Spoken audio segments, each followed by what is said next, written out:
Olá, chegou o momento do bebê.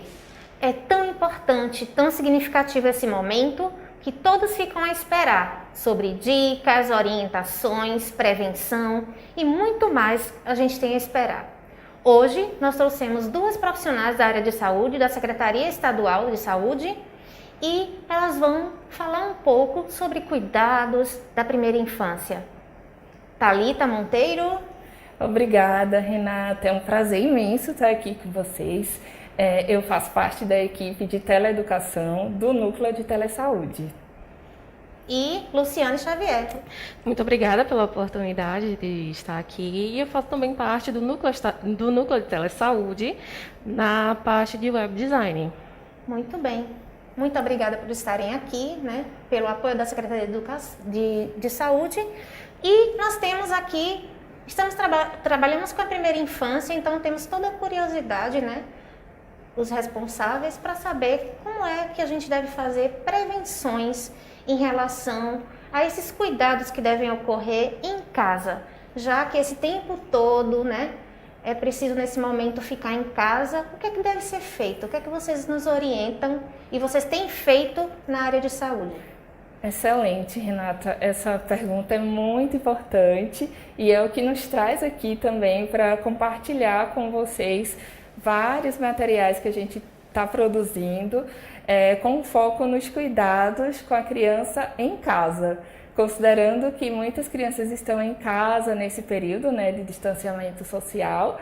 Então, nós preparamos um material que é ilustrado, nesse material a gente compartilha várias orientações sobre prevenção de quedas em casa e, se ocorrer a queda, o que fazer. Trouxemos também outras temáticas que nos preocupam muito na saúde, né, que são considerados problemas de saúde pública, que é relacionado ao afogamento em casa. Às vezes a gente pensa assim, né, que dentro de casa, se eu não tiver um tanque ou a piscina, a criança não teria um risco de afogamento. Tem, especialmente os bebês. Então a gente veio aqui hoje um pouquinho para compartilhar esse material e muitos outros projetos que a gente está desenvolvendo, considerando esse período da pandemia e a necessidade dos cuidadores compreenderem, né, a prevenção de acidentes com crianças e outros agravos que a gente também trabalha na saúde. Quando você fala da questão de que afogamento, né, em casa, eu até nunca nem esperava isso, mas que situações você poderia assim nos dar de exemplo, né, em que poderiam prevenir esses casos? Renata, tem uma situação muito simples e que a gente precisa ficar muito atento. A bacia do banheiro, aí você pode pensar assim, né? Isso não sai na mídia, mas são dados clínicos que a gente tem, né, de pesquisas, especialmente a criança mais nova, que a cabeça ela é mais pesada do que o resto do corpo. E se ocorrer um acidente, por exemplo, ou na bacia do banheiro, ou uma bacia com água, ou um balde, o balde é um risco enorme de acidente dentro de casa para uma criança mais nova, porque se tiver algum tombo e ela cair, ela vai ter dificuldade de se levantar, porque a cabeça dela, naquela faixa etária, né, menor de 1 ano, ela é mais pesada que o corpo. Então é uma situação que a gente precisa ficar muito atento. E uma dica, sempre deixar a porta do banheiro fechada, a própria bacia do banheiro fechada, muito cuidado se tiver bebê em casa, usar balde para limpar a casa e tantos outros cuidados que a gente traz nesse e-book, né, que depois a gente vai dizer para vocês onde vocês podem encontrá-lo. Tem várias imagens que nossa amiga Luciane desenhou para a gente, que vai poder trazer mais detalhes, né, dessa produção. Uhum. É muito importante isso, sobre essa questão de prevenção de acidentes em casa, né? Principalmente quando a gente fala do bebê que tem uma rotina. Nós moramos numa região bastante tropical e que faz muito calor e tem essas situações, né? Então, me fale um pouco, Luciane, sobre os outros projetos que também tem lá, né, na Secretaria Estadual? Outros projetos que também temos desenvolvido é a questão da orientação, certo? Para familiares e cuidadores de criança, os responsáveis que estão com elas na questão do processo de quem tem problema do Zika vírus e outras doenças raras, porque a gente não tem apenas as crianças que estão ali correndo, brincando, mas também temos aquelas que têm as necessidades de ter aquele acompanhamento sempre perto. Então, assim, temos vários vídeos em relação à psicologia, fisioterapia e também da terapia ocupacional. Então, assim, essas crianças também precisam se divertir. Então, a gente tem tudo isso em uma playlist e com todas as orientações de profissionais de saúde para vocês estarem por dentro de tudo que pode fazer com elas também. É importante isso. Muito bom, Luciana, essa informação, sabe por quê? Semana passada mesmo estávamos conversando com mães, né, de creches e elas falando, por exemplo, das particularidades das suas crianças e que aí como fazer com elas em casa nesse momento para que elas tenham uma rotina mais tranquila, para desenvolver as suas brincadeiras, as suas atividades, que nesse período da educação infantil, ele é fundamental, esse aspecto todo dos campos de experiência que nós trabalhamos. Então, ter esse material exposto, né, ter esse lugar que a gente possa acessar, é muito relevante para tanto os profissionais da área de educação, os responsáveis e toda a população, né, de Recife. Isso mesmo. Além deles, né, dessa que fala do Zika vírus, tudo, vocês têm mais elementos que possam nos trazer em relação a esses cuidados da primeira infância? Sim, Renata.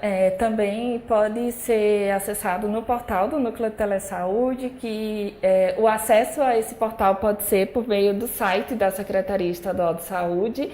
E nós temos algumas gravações foram provenientes de web palestras, com temáticas voltadas ao aleitamento materno, a brincadeiras também, né? Nós temos alguns vídeos voltados para o vínculo, a formação do vínculo nesse período do distanciamento, e muitos outros vídeos com profissionais que são referências na área da saúde da criança. Sempre estou observando o que vocês estão apontando aqui, que são aspectos bastante relevantes e importantes para esse cuidado, né? E quando fala também das brincadeiras, porque há todo um cuidado em relação à seleção das brincadeiras e em relação à faixa etária. E não é porque é bebê, ele não vai deixar de brincar. O bebê precisa ser estimulado para desenvolver todas as suas percepções, o seu olhar, todos os seus sentidos. E aí, tendo esse respaldo da brincadeira, juntamente com a base pedagógica e os profissionais de saúde atrelados, eles vão estar escolhendo de uma forma bem segura o que se pode realizar, né? Em relação, eu queria falar um pouquinho ainda da questão da prevenção, Sim. né? De acidentes em casa e que medidas podem ser tomadas, porque há uma série de situações na rotina da casa que nós achamos que estamos seguros porque estamos em casa. Para uma criança, né? Para um bebê tudinho, ele, digamos, no engatinhar dele, né? Vocês observam que há alguma situação em casa que possa ser geradora de algum acidente e como prevenir? Sim, tem diversas situações, mas eu gostaria de destacar aqui, que é uma coisa que a gente traz também nesse material, em relação a brinquedos no meio da casa, assim, né, no chão, tapetes, móveis, que são obstáculos que as crianças, pra gente, assim, que quer deixar a casa arrumada, tudo bonitinho, né, é importante, mas tendo o bebê em casa, a gente tem que estar muito atento para evitar quedas. E quedas é o primeiro, tá em primeiro lugar, assim, em relação a acidentes com crianças, e são situações que levam muitas crianças ao hospital. Você falando de quedas, me lembra muito, então, a questão. E pessoas, né, responsáveis que residem em local que há acesso a escadas. O que fazer? Isso. Porque é um problema, é um conflito, né? Você tem o local, o espaço, mas aí precisa fazer essas adequações. Quais são as orientações aí? Excelente, Renata. Uma das questões, assim, uma das dicas seria o uso do corrimão, né? Se for possível. Se não for possível o corrimão, mas ter o maior cuidado com o piso, se for possível usar algum material para evitar que a criança deslize, né? Às vezes o material é do tipo emborrachado, EVA, que você pode botar em algumas áreas, ou piso antiderrapante mesmo, para evitar que ocorra a queda.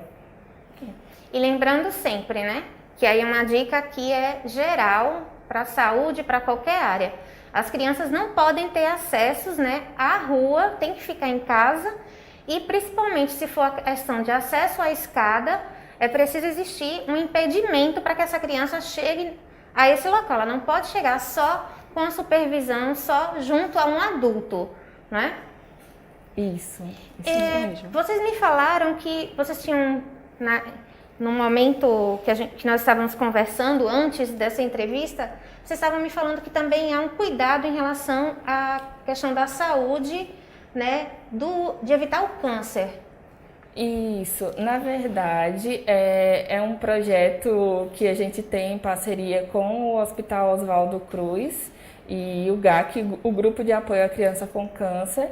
E esse projeto, recentemente, a gente lançou num novo formato de curso disponível para toda a população. Ele não é só específico para profissional de saúde, então quem puder, quem tiver interesse em fazer, pode acessar a plataforma do Núcleo de Telesaúde, e é um curso que ele vem trazendo dicas de como a gente pode identificar suspeitas de câncer na criança. O fato do câncer, assim, não seria a situação de evitar especificamente, mas seria a gente ficar alerta a algumas suspeitas e procurar um profissional de saúde para que essa criança não chegue no hospital numa situação muito mais avançada. E isso tem mostrado, né, de pesquisas mostrando que se a gente faz precocemente o tratamento, a criança tem uma maior sobrevida.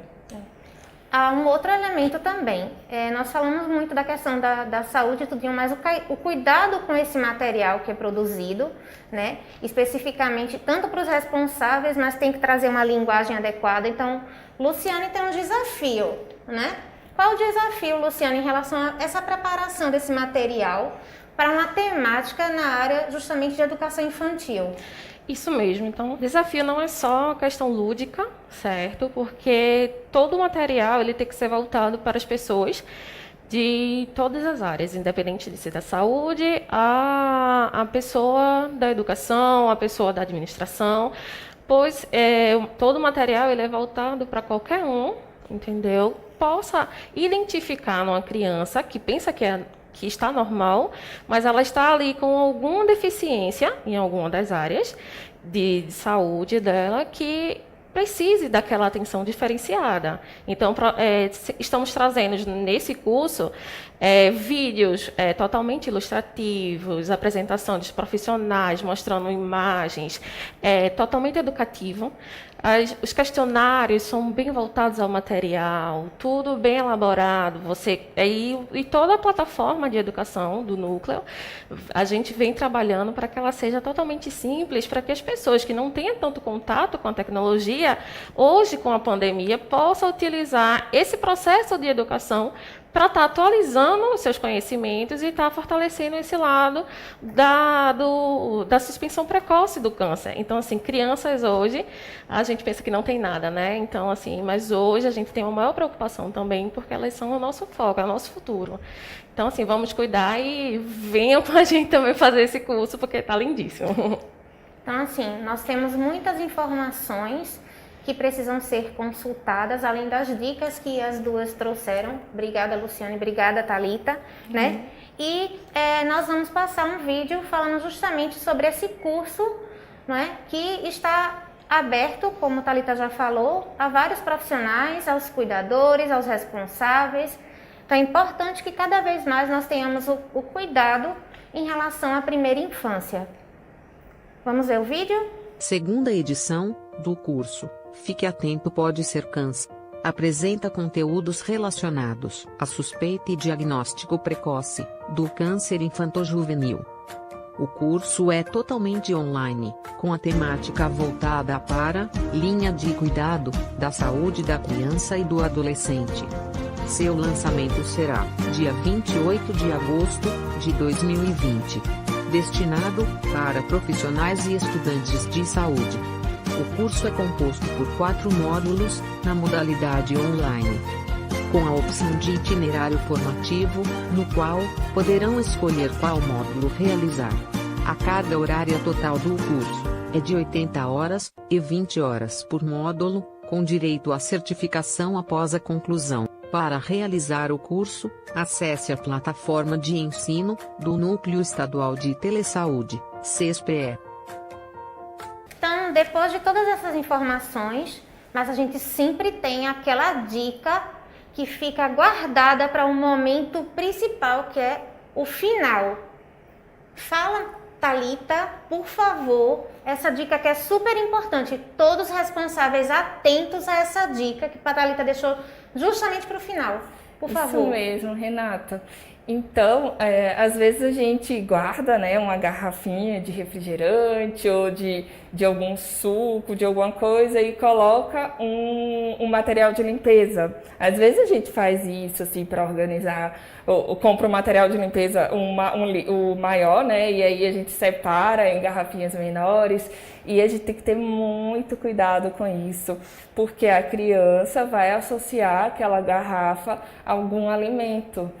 E o refrigerante, geralmente, né, o doce, para a criança que já conheceu, ela pode correr o risco de tomar aquilo sem saber que não pode, né, que é prejudicial, que pode levar a uma intoxicação. E a gente tem recebido também muitos casos de crianças levando a essa situação por ingerir algum produto de limpeza que é muito grave. Então, muito cuidado com isso, gente. E depois acessem o nosso e-book, que tem muitas outras dicas de situações que são comuns em casa e que a gente pode prevenir, tá bom? Então, a gente só tem a agradecer e fica a dica, não esqueçam e lembrem-se é preciso cuidado dentro de casa. Até a próxima, gente! Olá, crianças! Gostaram do programa de hoje? Fiquem ligadinhos que na próxima semana tem muito mais. Tchau, tchau!